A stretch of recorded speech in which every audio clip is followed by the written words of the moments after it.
manager of the city. I've had to testify, of course, whether the financial condition of the city, both income tax collections and investments. Believe it or not, when I invest $1 million for the city, our department does, we get less than you'd get invested if you turned around and wanted $10,000 CD. Banks need our money, need $1 million when they're loaning money. If you read the news today, listen to Wall Street at all, loaning is not happening. So they're not wanting our money, so we have to try to get creative. Just as recent as February of 2007 versus today's interest rates in the city, getting about $1 million less in investment revenue. That's a huge makeup. We have to work hard to close that gap a little bit. I would vote yes. Council voted 10-0 yes for the firefighters' fact-finding results. It's going into binding arbitration now, and we'll see how it comes. It's simply dollars and cents. That's all it is. I have to explain State Issue 2. That's another one of those legislative things. I like about 80% of it, but it's take it or leave it. And there's 20% that I really don't like. We could have maybe had an easier road to go if it wouldn't have been so greedy for the 100%. I mean, and not us. We're going to have to deal with it. But it is up to the voters. That's pretty fair. That's pretty fair. Legislators can work hundreds of hours on it, and you, as an American citizen and Newark citizen, and Ohio citizen in this case, certainly, can vote on this issue. I look at the dollars and cents of it. You know, less benefits, is that less safe, or less safety forces less safe? Because the real side of it, we also have a state tax revenue that's going to stop in 2013. That's $700,000 to $800,000 a year to the city of Newark. That'll dry up. Over $1 million we're going to be losing to have to fix that budget. We have to have tools to do that, and I think having people pay 15% of their health insurance, 10% of their lifetime retirement is very, very sensible. So I'm in support of issue 2 because I think the consequences mean layoffs. So thank you. Thank you, Mr.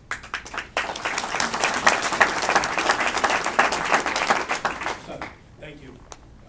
You heard a little bit about the reduction in funds that we're going to receive from the state and the estate tax being phased out or leaving in a few years.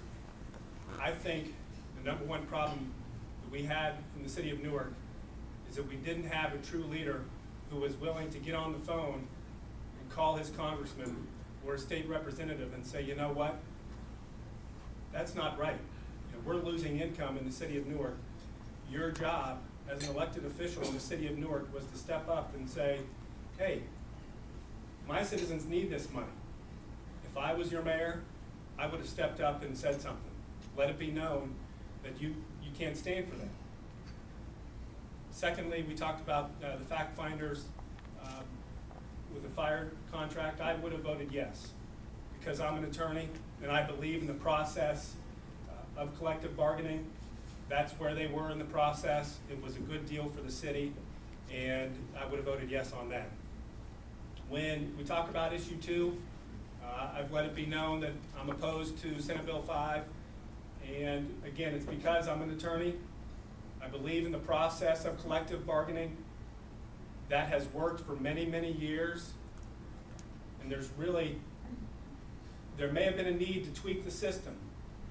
I think our public employees have shown a willingness to concede, to come to the table, to negotiate. I didn't agree with how that bill was passed from the state.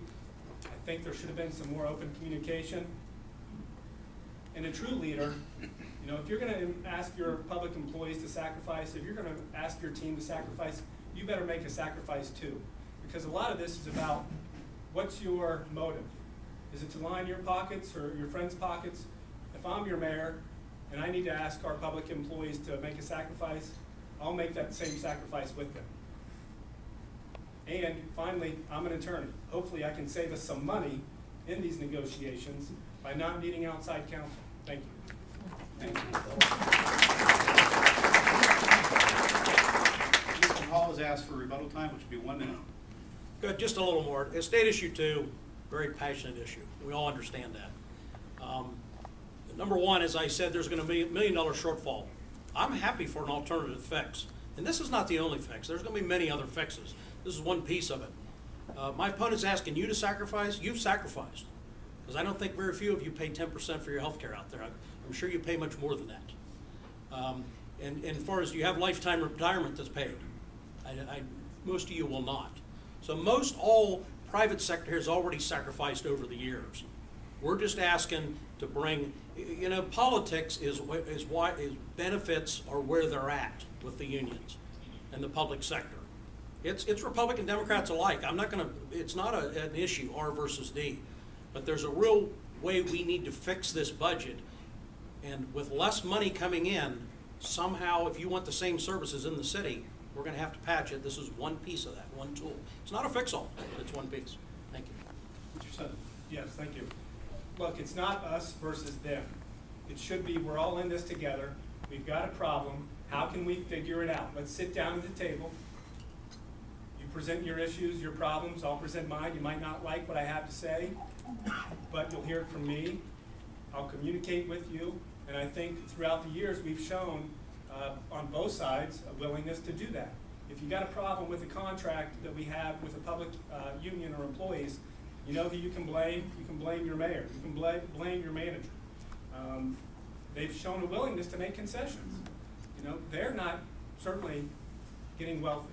They've shown in the last contract, I believe many public employees agreed on a 0-1-1. 0% raise, 1% raise, and another 1% raise over the next 3 years.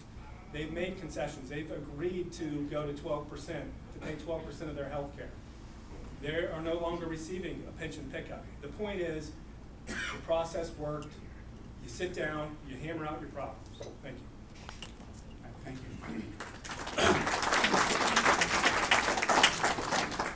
The next question goes to Mr. Sutton first. We've been speaking about safety forces, and based on the conversation tonight, it's obvious that this is a possibility. So if you are presented with a budget shortfall, what length would you go to maintain current police and fire staffing? Would it be safe for Newark to have fewer police officers or firefighters? You know, I don't think that is safe for us to have fewer police and firefighters. The citizens of the city passed the safety levy back in 2001 because they were committed and they wanted to be committed to safety forces. So I don't think that should be our first answer. When you're faced with a problem, if you run a business or a family, a budget, you know, what do? What's your first answer to a money problem? It shouldn't be, hey, we're going to raise taxes, we're going to raise our fees or our cost of our product, or we're going to make cuts to those services. The first answer better be that we're going to eliminate waste, duplication, and inefficiency. I believe we need to take a hard look at our budgets. I think we have a wonderful team of elected officials in the city that are competent, and I'm going to work with them to talk about budgets, have monthly budget meetings, and rely on our auditor, our law director, our treasurer to say, hey, you know what, we are in challenging times, but how can we save money? And go to each department and say, what do you really need? Let's start at 0, okay? And what do you need? How can we save money? There's been a lot said about the fire and police department, and I think there's ways that those departments could be restructured. There's ways to save money within those departments without reducing the number of boots on the street. We can do a better job at placing the locations of our police station and fire station. We can have a plan. Let's not overbuild a police station or a fire station. We could have built probably 2 fire stations with the money we spent on the one we built. And we could, if we didn't use all the money on the police station we built, we could have made sure that we use that for personnel and equipment. We can't go back and change that, but we can look forward, provide a plan for the future, and work together to sort out these problems. Thank you. Thank you. Mr. Hall, 2 minutes. Yes, thank you. A few issues Max talked about I certainly do agree with. We need strong safety forces. That's without a doubt. I think it's where it all starts. If you don't feel safe when you go to bed at night, as I said a few moments ago, that's why you live in a smaller town. Certainly if you live in the urban areas of Columbus, you may lock your door a little more than you do here, even though I'm sure everybody still locks their doors here, but that's kind of where it starts. Now, how we achieve that is in several different ways. We have, if you know how the contract negotiations need to go, firefighters now, it's been going on almost a year. There's been a lot of talk on both sides. A year, started October 1st of last year. We're down to what's called binding arbitration. And that means fact finder came with suggestions. Newark Council voted 10-0 to accept it, and the firefighters turned it down. A couple major issues. They want minimum manning. They want enough firefighters on the streets.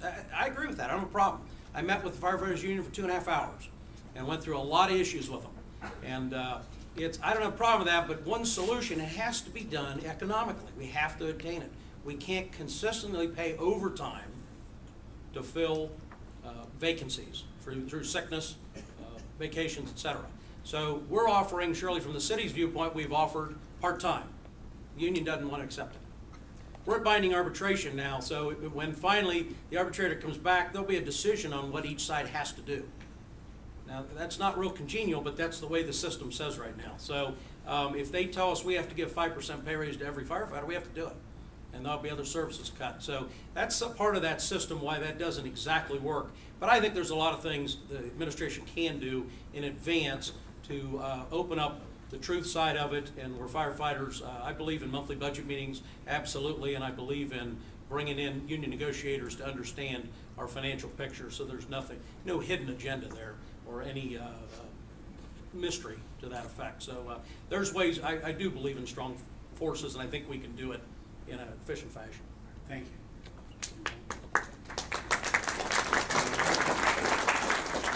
Mr. Sutton will have 1 minute for rebuttal. You know, one thing that's been talked about recently is the minimum manning and the staffing and what do we do about that. And I don't know what the exact number is, but we got to keep our public safe. It's a complex issue. A lot goes into it.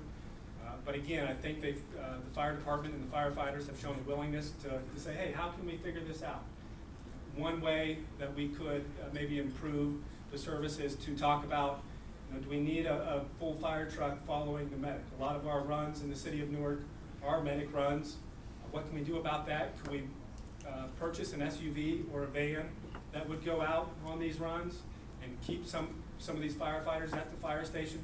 I believe we can, and I believe they're open to that suggestion. Obviously, we need to sit down and work together and figure out these problems. Safety also goes towards economic development. You can't have, people are not going to come here and start companies if the city's not safe. Thank you. Mr. Hall? Yes, just a clarification, and it is a question that comes up called out, why does a fire truck follow an emergency squad?